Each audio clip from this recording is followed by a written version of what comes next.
Capítulo 18. Resgate. Hoje eu sei que sequestros em troca de resgate acontecem com mais frequência do que a maioria de nós imagina. Acontecem no México, Nigéria e Iraque.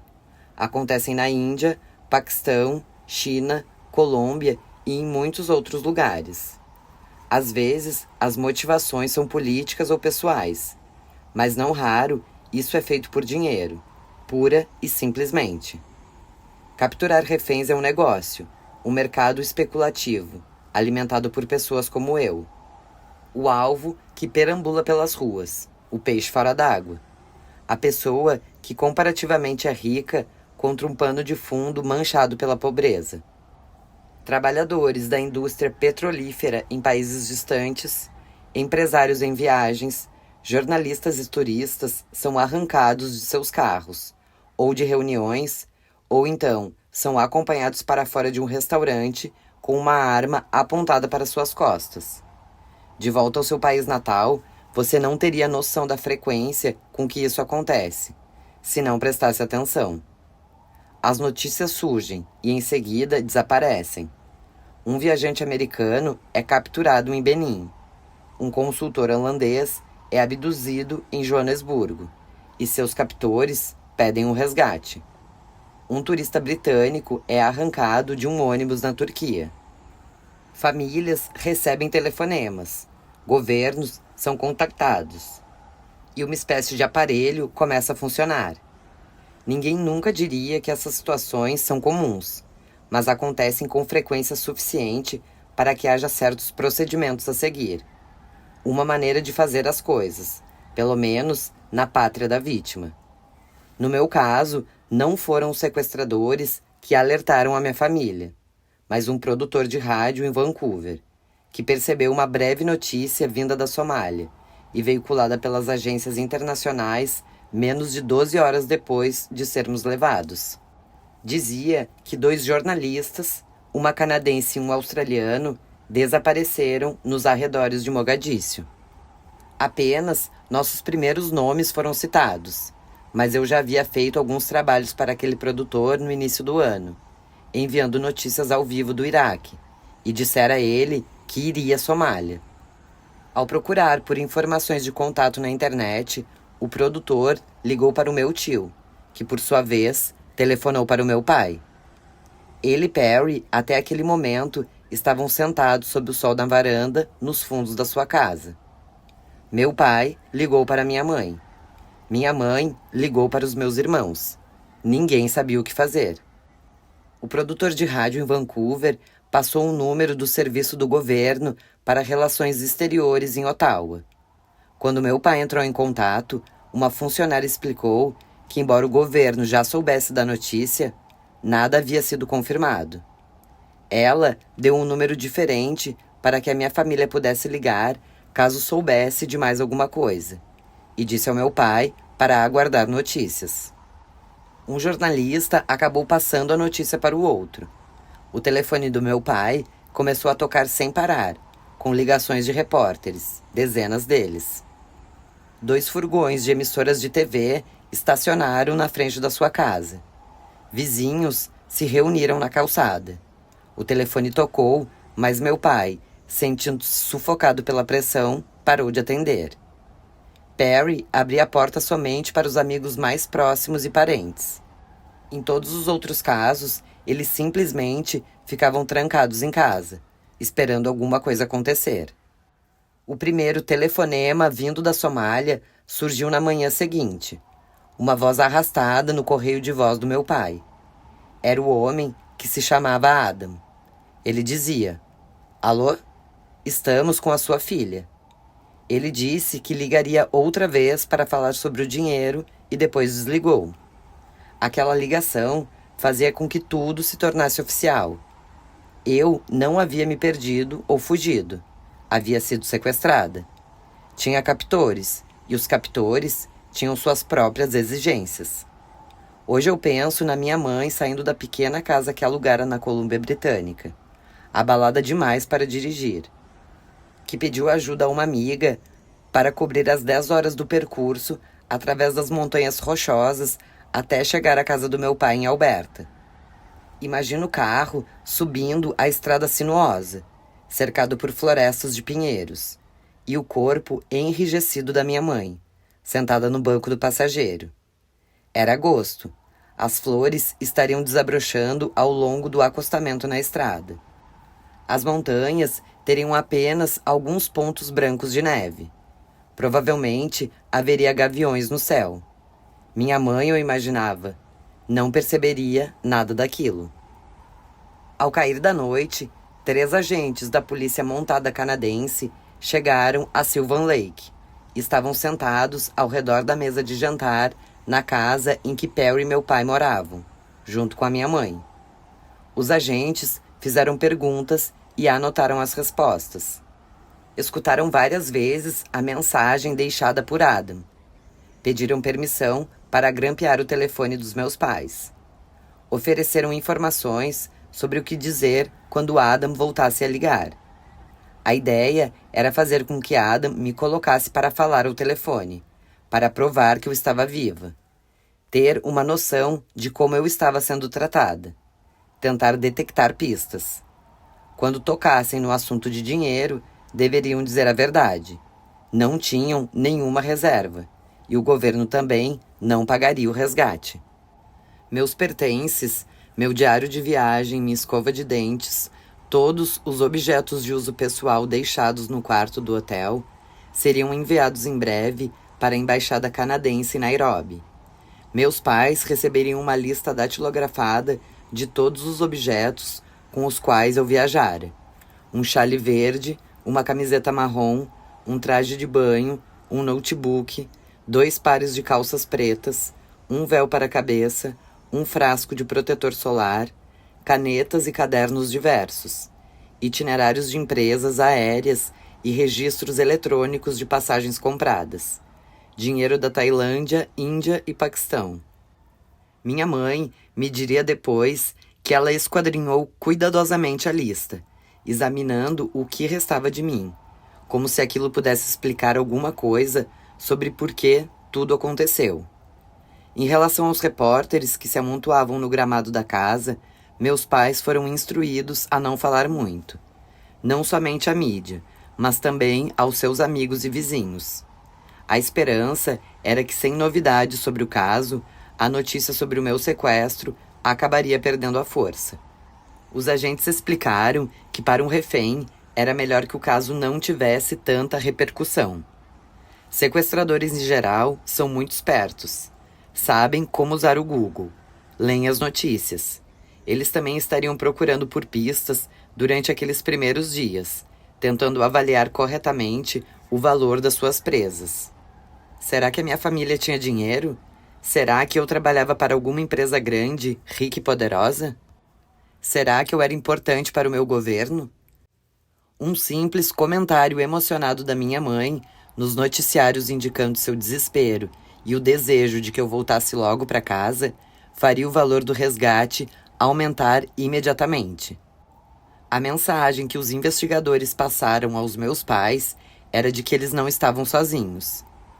Equipes de negociadores treinados estariam a postos nas proximidades de Sylvan Lake, dormindo em colchões colocados no chão, monitorando os telefones e orientando os meus pais, 24 horas por dia, 7 dias por semana, até tudo estar resolvido.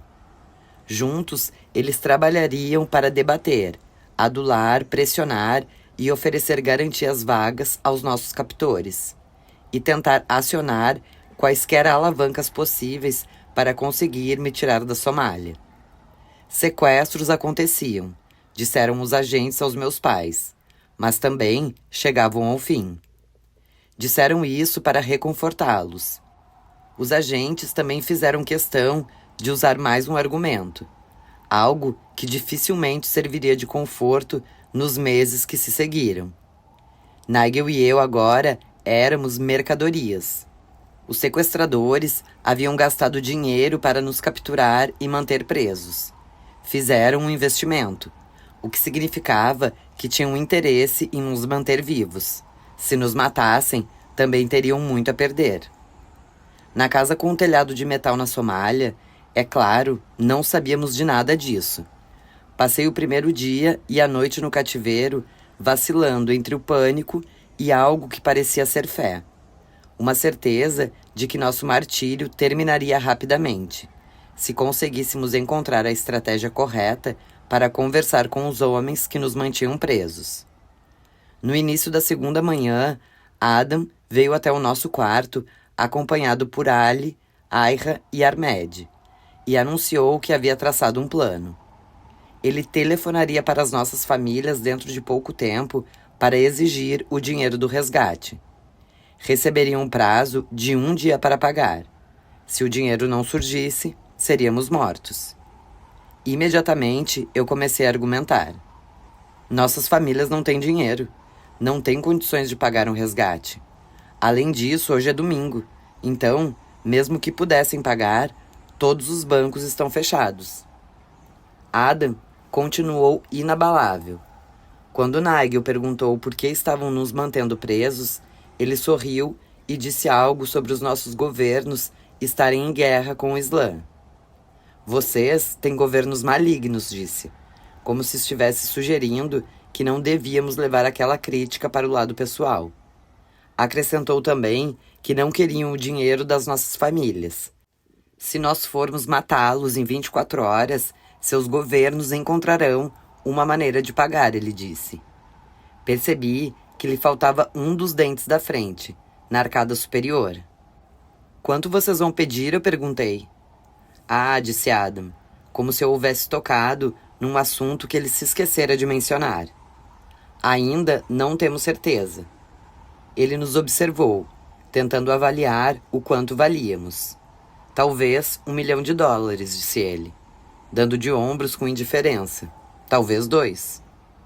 Nigel e eu ficamos sentados em silêncio, atordoados, enquanto os 4 homens saíram pela porta.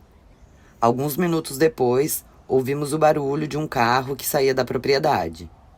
Estávamos começando a compreender, de alguma maneira, a estrutura de poder do grupo que nos mantinha em cativeiro. Adam e Armed pareciam ser os líderes, com Yahya, o homem de aparência militar mais velho, e Ali servindo como seus subalternos diretos, supervisionando os soldados rasos, o grupo de mais ou menos 10 rapazes de pernas longas, os garotos, como começamos a chamá-los, que andavam pelo pátio com seus rifles. Os líderes iam e vinham de Suzuki. Parecia que sua base ficava em um local diferente, provavelmente em Mogadíscio. Yahya parecia estar encarregado diretamente dos garotos, dando-lhes ordens em somali, mandando um ou outro buscar garrafas térmicas de chá doce ou sacos de espaguete cozido de algum mercado que não conseguimos ver, do outro lado do muro. Ali parecia estar encarregado de cuidar de nós. Quando seus comandantes não estavam por perto, ele assumiu o posto com uma empolgação sem precedentes, entrando e saindo do quarto com uma espécie de ferocidade paranoica.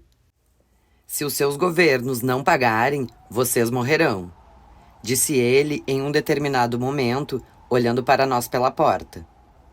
Correu o dedo dramaticamente pelo pescoço, traçando uma linha para indicar que seríamos decapitados.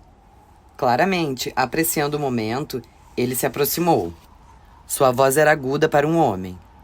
Qual é a sensação de saber que vocês vão morrer logo? A manhã passava, minuto após minuto. De tempos em tempos, nós ouvíamos um muezzin chamar os fiéis em uma mesquita e depois os murmúrios e ruídos de pessoas orando do lado de fora da nossa porta. Nigel estava deitado em seu colchão, chorando baixinho, com o braço dobrado por cima do rosto, como se não conseguisse suportar olhar ao seu redor. No dia anterior, Ali entregara a cada um de nós um pedaço novo de tecido, um quadrado grande de algodão leve. O de Nigel era vermelho, e ele usava no lugar do seu jeans, amarrado como uma saia ao redor da cintura para arejar o corpo, assim como alguns dos nossos captores se vestiam. Eu estava fervendo, ainda com o lenço ao redor da cabeça e o abaia, e com o meu jeans e a camiseta regata por baixo, sabendo que eu não tinha escolha senão permanecer totalmente coberta. Peguei o meu corte de tecido, que estava coberto com flores delicadas azuis, e o estendi para colocar uma camada entre o meu corpo e o colchonete embolorado no chão. Fiz cálculos. O fuso horário da Somália estava 9 horas à frente do horário das Montanhas Rochosas no Canadá. Imaginei se a minha família estaria dormindo naquela hora. Será que os sequestradores telefonariam para eles no meio da noite? Lutei para não chorar. Por trás dos muros altos, com pelo menos 8 pessoas armadas à nossa volta e sem qualquer noção sobre onde estávamos no mapa, nosso sentimento de impotência parecia ser total. Ali enfiou a cabeça na porta outra vez.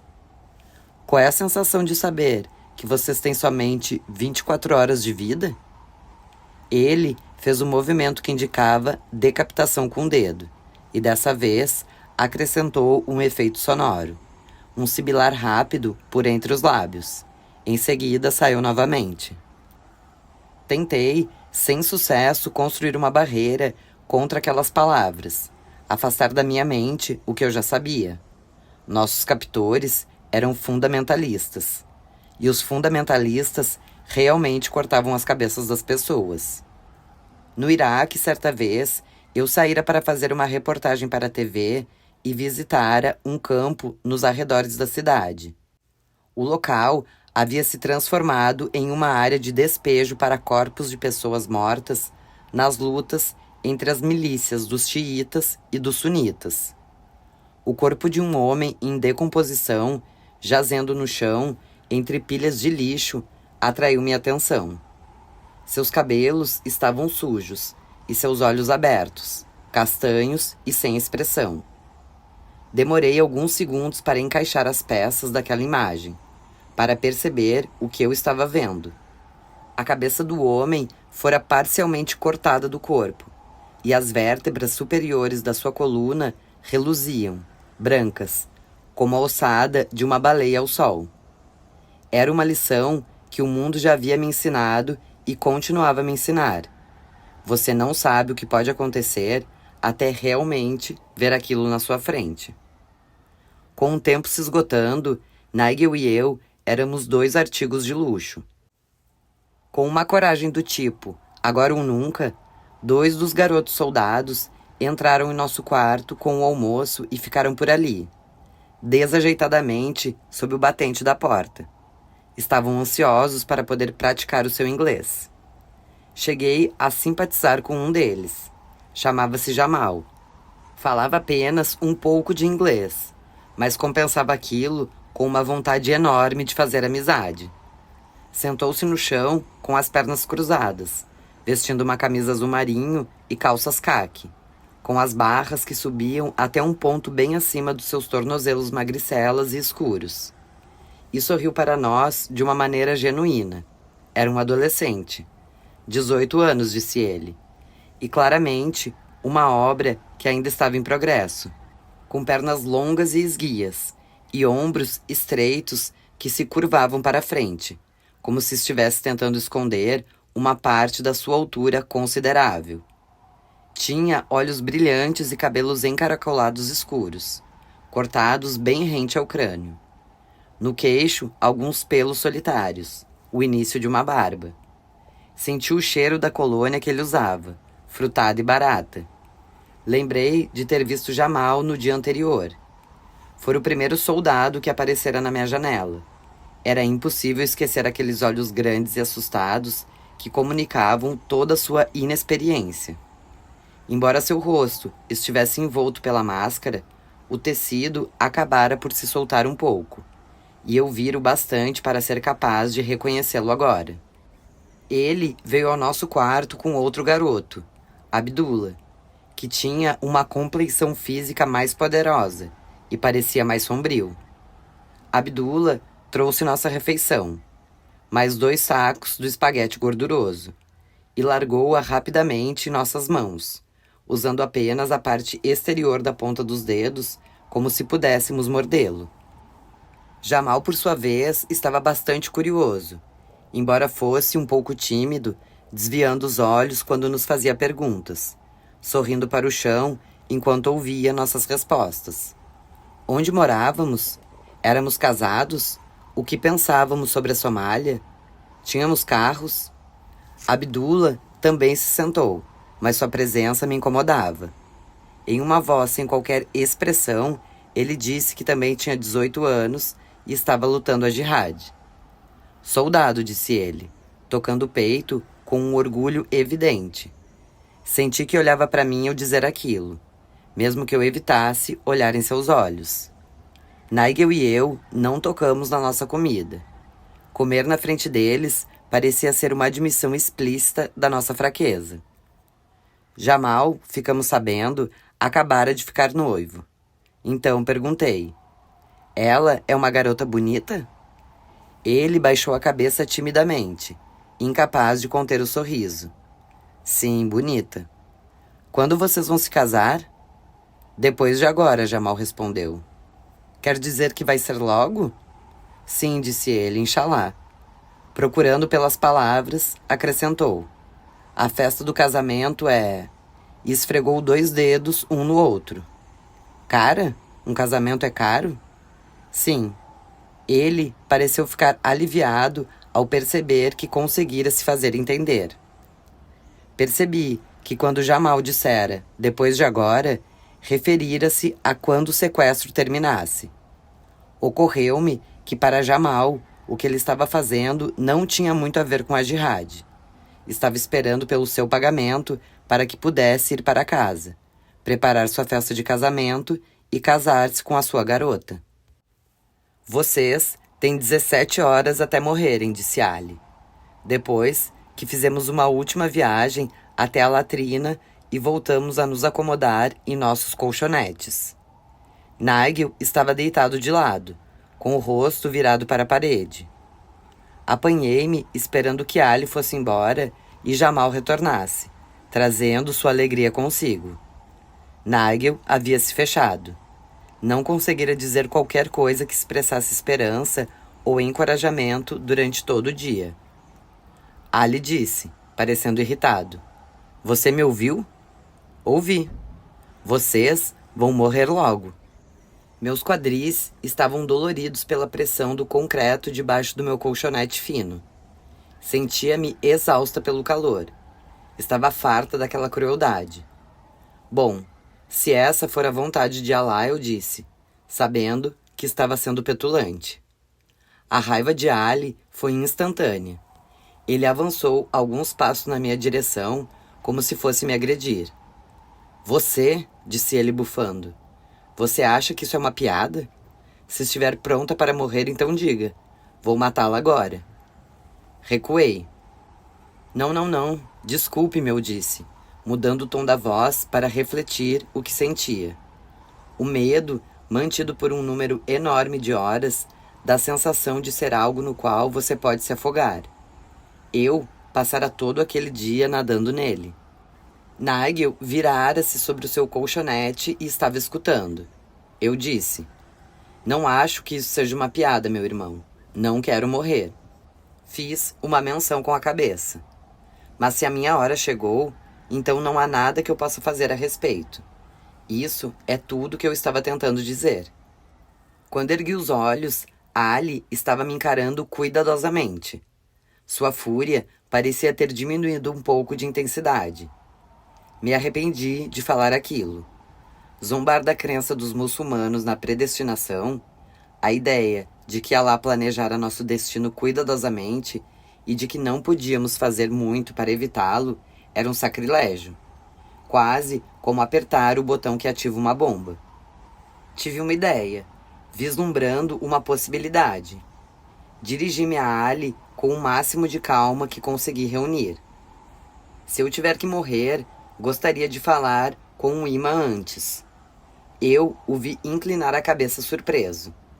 Não, disse ele, após pensar por um momento. Isso é algo reservado só para os muçulmanos. Havia muitas coisas exclusivas para os muçulmanos na Somália, porque todos ali, em maior ou menor grau, Eram muçulmanos. Bom, eu disse, pensando que aquilo talvez nos desse mais tempo além daquelas 24 horas. Talvez eu queira me tornar muçulmana antes de morrer. Naquela noite, eles nos colocaram novamente no Suzuki de Armed, numa repetição do que acontecera no sequestro inicial. Nigel e eu fomos empurrados para dentro, junto com vários outros homens mascarados. Reconheci alguns deles. Fui capaz de identificar Yahya, Armed, Adam e Ali. Suas armas faziam ruídos quando batiam contra as cartucheiras cheias de balas que traziam a tiracolo. Adam estava ao volante.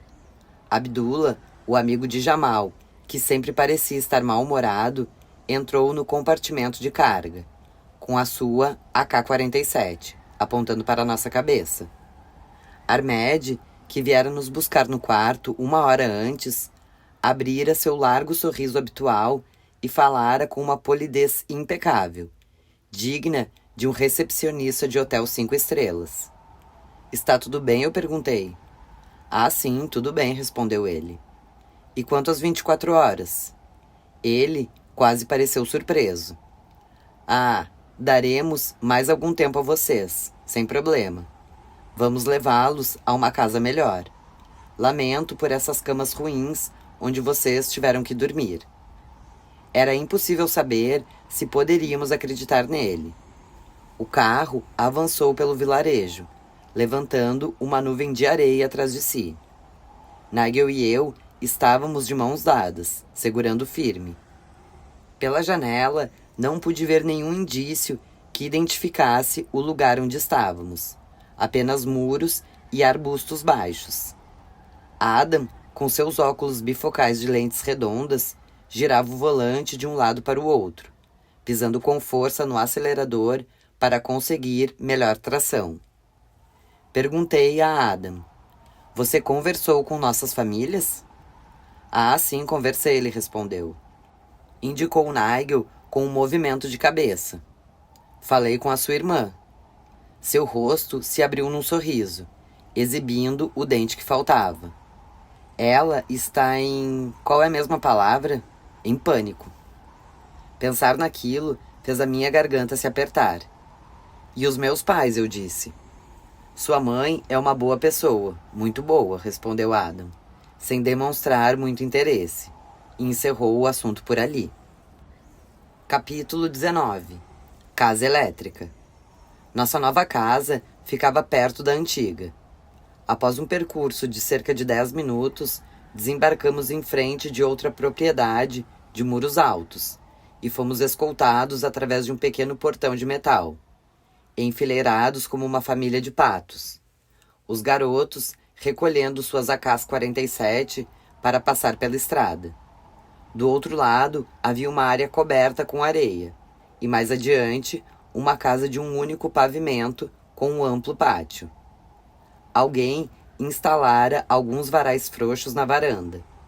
Dentro, a casa não era muito melhor do que o lugar onde havíamos ficado, embora esse local tivesse eletricidade e um pequeno banheiro com um vaso sanitário cuja descarga era feita com um balde d'água.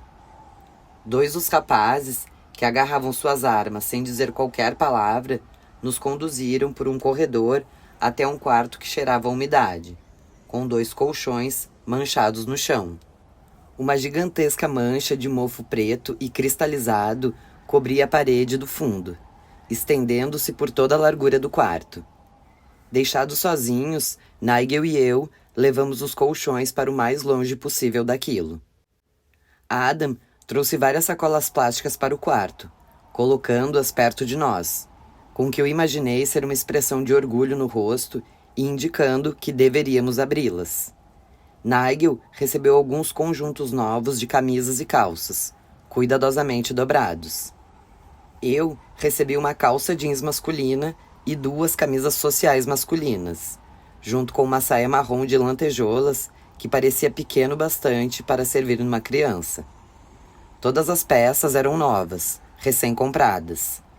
Adam me trouxe um caderno e uma caneta, um pote com uma mistura de shampoo e condicionador, um pouco de perfume, um sabonete, uma escova de dentes e um tubo enorme de pasta de dente. Parecia contente por estar tão bem preparado. Quando olhei para Nigel, vi que ele tinha um tubo igualmente enorme de pasta de dente. Parecia que eles não estavam planejando nos matar imediatamente. Senti uma onda de alívio tomar conta de mim, seguida por uma exaustão instantânea. Meu Deus, pensei, segurando a minha pasta de dente. Por quanto tempo eles estão pensando em nos manter aqui? Para Adam, eu disse: Uau, é muita coisa. Ele pareceu estar lisonjeado. Bom, disse, erguendo as mãos. Vocês são nosso irmão e nossa irmã. E podem ver que essa é a pasta de dente original. Respeitosamente, eu e Nigel demonstramos o quanto gostamos daquelas compras. Presumi que não era fácil encontrar a pasta de dente americana na Somália, e que também não era barata. Por outro lado, de acordo com os cálculos de Adam, ele logo receberia o resgate, um valor que chegava a 7 dígitos, e que tornaria todas aquelas despesas irrelevantes. Ele sorriu e nos desejou boa noite. As noites seguintes não foram nem um pouco relaxantes. Ouvíamos as orações da noite, e em seguida a casa ficaria imersa no silêncio. O fornecimento de eletricidade era inconstante. As luzes se apagavam e acendiam subitamente, sem qualquer espécie de regularidade. Nigel e eu sussurrávamos até que ele adormecesse, falando sobre todo tipo de assunto banal e agradável em que pudéssemos pensar. Nossos animais de estimação, nossa época de estudantes, nossas viagens anteriores. No escuro, eu conseguia identificar somente os contornos do seu rosto. O sono para ele tornara-se uma forma de escape. Durante o dia, sua ansiedade era tão forte e tão insidiosa que ele quase não parecia ser o mesmo Nigel que eu conhecia. Quando estávamos naquele outro lugar, a casa dos construtores de bombas, ele revirara o quarto em busca de coisas que pudesse usar para se matar. Os fios cortados, o cabide de ferro para casacos, achando que seria melhor ficar um passo à frente de Ali e de seu desejo de nos decapitar. Deitada sobre o meu lençol florido, eu ouvia a respiração de Nigel, sentindo uma pontada de inveja. Baratas caminhavam pelos cantos do quarto. Juntei as duas pontas do lençol por cima de mim e rolei sobre o colchão para prendê-lo firmemente ao redor do meu corpo, como se fosse um casulo, enquanto me deitava de lado. No banheiro da nova casa, que eu passei a chamar de casa elétrica, os nossos captores nos traziam água em um balde marrom, retirado de uma bomba d'água do lado de fora, que usávamos para lavar e despejar no vaso sanitário à guisa de descarga. Antes de ir para a cama, antes que as luzes se apagassem, eu jogava o máximo de água que conseguia sobre o meu corpo, receosa demais para remover qualquer peça de roupa, expondo apenas algumas partes da minha pele, desamarrando a baia somente para deslizar a mão por cima da minha clavícula, arregaçando as mangas largas para lavar os braços, deixando as calças arreadas o máximo de tempo possível após usar o banheiro para me lavar rapidamente entre as pernas. A água me trazia uma sensação de alívio, embora eu não pudesse dizer que conseguia me limpar completamente. Mas aquilo era relativo. Tudo era relativo. As preocupações de um dia eram maiores ou menores do que as preocupações do dia anterior. O que eu sentia à noite era o medo de ser estuprada. Eu era a única mulher em uma casa que incluía, pela minha contagem, 12 homens, além de Ahmed e Adam, que continuavam dormindo em outro lugar. 4 daqueles homens eram prisioneiros. Nigel e eu ficamos aliviados ao saber que Abdi, nosso motorista, e os guardas de segurança foram levados para um quarto ao lado do nosso, mesmo que isso significasse apenas que eles não foram mortos. Podíamos ver seus sapatos empilhados no chão do corredor, do lado de fora da porta do seu quarto. A casa vibrava com algo que só consigo descrever como sendo a energia masculina, uma mistura forte de repressão e força juvenil. Eu senti aquilo quando os garotos vinham nos trazer comida, quando seus olhos pousavam em mim e eles rapidamente viravam o rosto, como se olhar para mim ou pensar o que quer que pensassem em seguida fosse constrangedor. Senti a mesma coisa durante as tardes em que Alice sentava-se no chão do nosso quarto e passava um longo tempo reclamando e censurando os países ocidentais e os cristãos, dizendo que eram os responsáveis pela guerra na Somália. Parecia me encarar com uma mistura de intriga e repulsa, assim como percebia o mundo que havia além das fronteiras da Somália. As mulheres, disse ele certa vez para Nigel, erguendo as mãos na frente do tórax como se fossem seios expostos. Em seguida, deixou a frase morrer no ar, sem encontrar as palavras, os lábios retorcidos pelo nojo. Fez questão de não olhar na minha direção.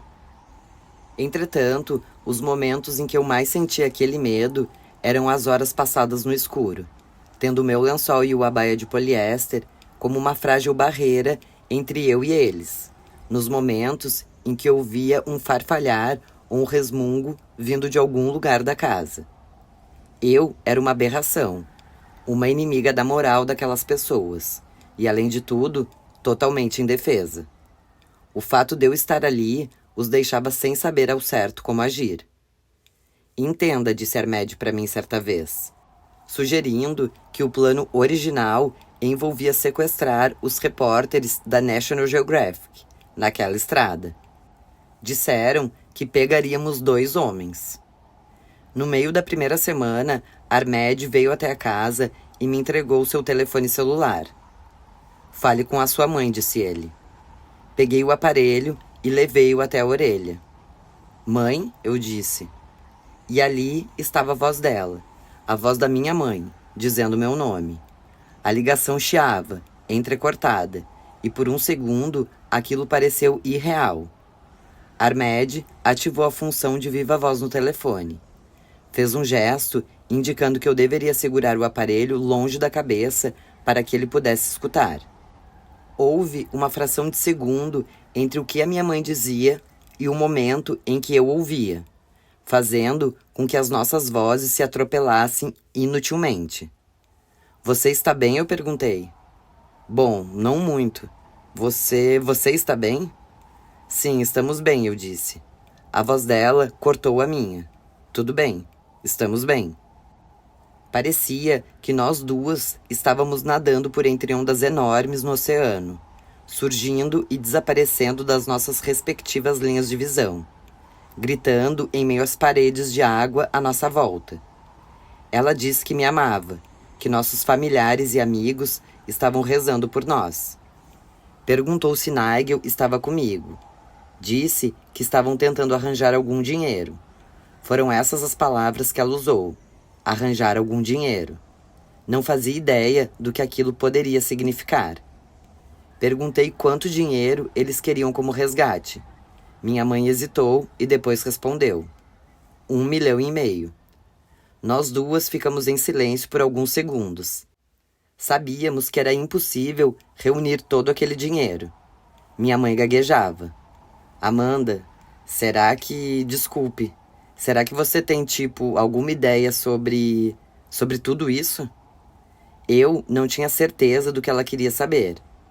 Mais tarde, saberia que ela estava sendo orientada por um investigador. Dentre as várias pessoas que monitoravam aquele telefonema. Minha mãe agora estava vivendo em uma casa alugada pelo governo em Sylvan Lake, que também funcionava como centro de operações.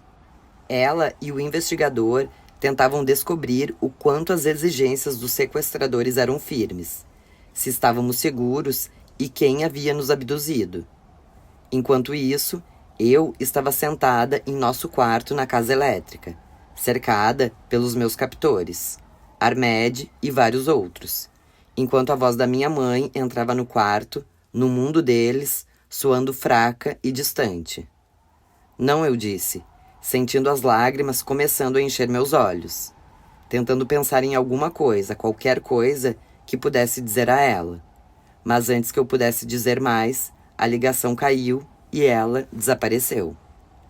Comecei a ficar obcecada com a ideia de que Nigel e eu precisávamos permanecer juntos, que tínhamos que fazer tudo o que fosse possível para impedir que nos separassem.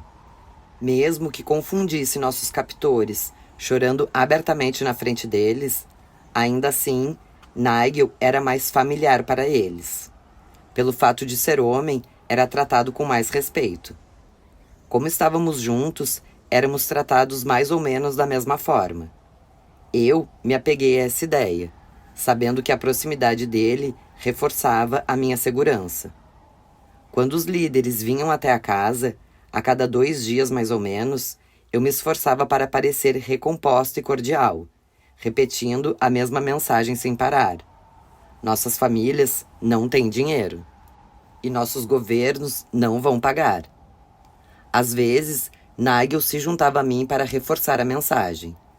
Outras vezes, ele simplesmente vertia lágrimas silenciosamente, seguindo as minhas instruções para não dizer nada que soasse desesperado ou emocional demais. Após descartar a possibilidade de que algum tipo de negociação seria possível, minha nova esperança era que após algumas semanas ou um mês, nossos captores acabariam se cansando e desistiriam de nos manter em cativeiro. Todo dia eu me esforçava para tornar mais difícil para eles nos matarem, agindo de forma amigável e permanecendo neutra em relação a assuntos como política e religião. Se pudéssemos entediá-los sem frustrá-los, pelo que eu imaginava, talvez eles nos levassem de volta ao Shamu, como 2 caixas que tivessem passado um mês inutilmente juntando poeira em algum depósito. Como está a sua situação, dizia Armed, a cada vez que nos cumprimentava, entrando no nosso quarto escuro, sempre com a aparência de um nobre visitando a casa dos seus servos, com uma camisa limpa e calças caque vincadas. Havia 2 respostas.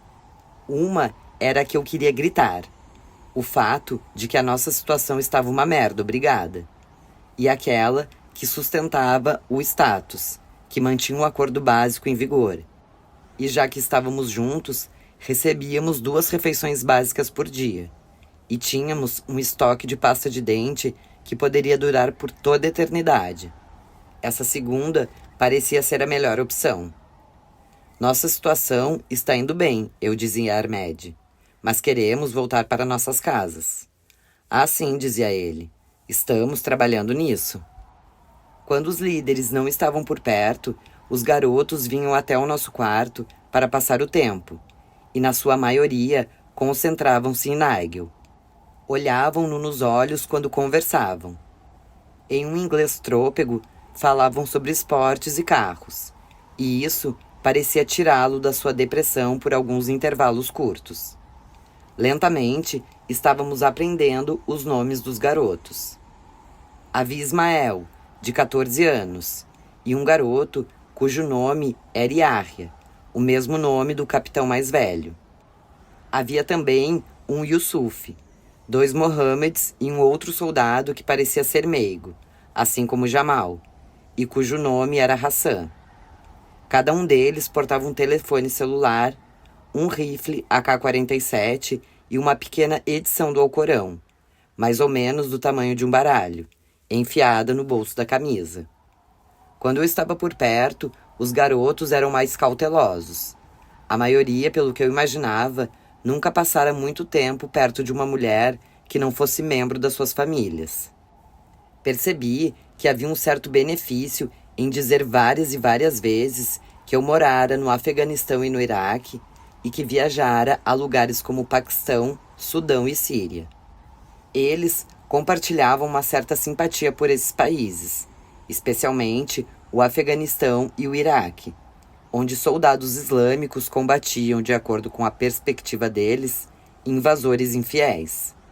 Sempre que eu mostrava familiaridade com a tradição ou a cultura islâmica, mesmo que de maneira vaga, reconhecendo que o Ramadã estava prestes a começar, recordando a beleza da mesquita em Jerusalém, ou a ocasião em que viajara pela região de Tora Bora, eles pareciam ficar menos desconfiados em relação a mim, e mais ansiosos para conversar. Ficou claro que Jamal nascera feliz demais para as circunstâncias da sua vida. A miséria não se encaixava com ele. Entrava e saía do nosso quarto, trazendo-nos copos de chá ou pequenos cachos de banana verdes. Quase sempre tinha um sorriso efervescente no rosto.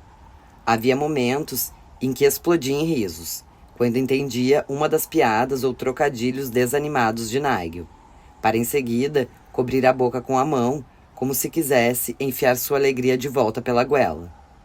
Depois de uma de suas viagens até o mercado, ele conseguiu trazer alguns maços de cigarro escondidos e entregou-o para Nigel, parecendo contente com a sua própria esperteza. Quando Jamal vinha nos visitar, Abdullah frequentemente o acompanhava. Não se esforçava para rir ou agir de maneira casual, mas ouvia tudo o que dizíamos com bastante interesse. Embora a maioria dos garotos não cobrisse mais o rosto com seus lenços quando estavam conosco, Abdullah mantinha a face cuidadosamente oculta.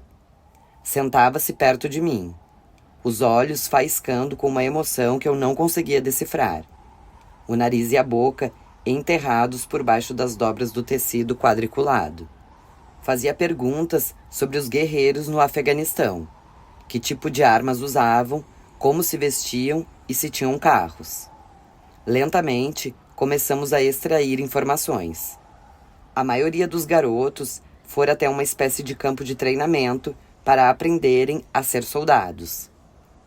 Ismael, o garoto de 14 anos, fora treinado em táticas de guerrilha em algum lugar do deserto, assim como o mais jovem dos Mohammeds. Jamal cultivava os sentimentos de luto e dever. Seu pai fora morto alguns anos antes pelas tropas etíopes, pelo que ele nos disse. Sua mãe ainda estava viva. A lembrança da perda do pai ainda era bem recente e fazia seus olhos lacrimejarem. Para mim, esse foi o começo da jihad, disse ele. Soubemos que antes da jihad, Ahmed e Adam trabalhavam como professores. O Yahya mais velho fora fazendeiro. Antes da jihad, alguns dos garotos mais novos frequentavam a escola. Agora, eles recebiam dinheiro para lutar, embora não fosse muito. Pelas minhas pesquisas, eu sabia que o financiamento para a insurgência na Somália vinha de outros países, angariado por meio de redes radicais islâmicas. Uma parcela, pelo que eu sabia, vinha dos enormes resgates pagos por navios que eram sequestrados por piratas do Golfo do Aden. Pelo que consegui perceber, o grupo que nos mantinha em cativeiro parecia ter uma hierarquia bem definida. Os líderes, Ahmed, Adam e um terceiro homem alto, que chamávamos de Romeu, pareciam ser razoavelmente endinheirados, com carros e roupas de aparência cara. O capitão, Yahya e Ali pareciam ser os gerentes intermediários, enquanto os garotos recebiam um pouco mais de uma arma, alojamento e comida, além da convicção de que Alá estava com eles. Jihad em árabe significa luta. Há 2 tipos de jihad no Islã, a maior e a menor. Ambas são consideradas nobres. A jihad maior é interna, a busca incessante de qualquer muçulmano para ser uma pessoa melhor, para afastar a tentação e os desejos terrenos, para manter a fé. A jihad menor é externa, comunal e violenta quando necessário. A luta para defender e afirmar essa fé. Para os nossos captores, essa jihad envolvia combater os etíopes, embora o nosso sequestro estivesse incluído naquela causa. Não somente nós vínhamos de países maus, como Ali dizia, mas qualquer dinheiro que recebessem pelo nosso resgate seria redirecionado para financiar a luta. Parecia que os rapazes eram organizados em células, sendo chamados para combater nas ruas de Mogadíscio, ou em outros lugares conforme a necessidade. Pelo que conseguimos aprender, a maioria dos garotos estivera morando em suas casas até o dia em que foram chamados para uma tarefa para a qual sua célula fora ativada. Por quem? Não conseguimos saber. Enquanto Jamal parecia transbordar com planos para sua nova vida depois que o sequestro acabasse, ele se casaria e depois estudaria tecnologia da informação na Índia, pois ouvira dizer que havia muitas universidades por lá. Abdullah parecia estar focado na guerra. Certo dia, perguntei o que ele faria da vida mais tarde. Ele me lançou um olhar feroz. Gesticulou como se estivesse vestindo um casaco e imitou o som de uma explosão com a boca. Levei um segundo para entender aquilo. Homem-bomba? Abdullah sentiu. Mártir. Era assim que ele via as coisas.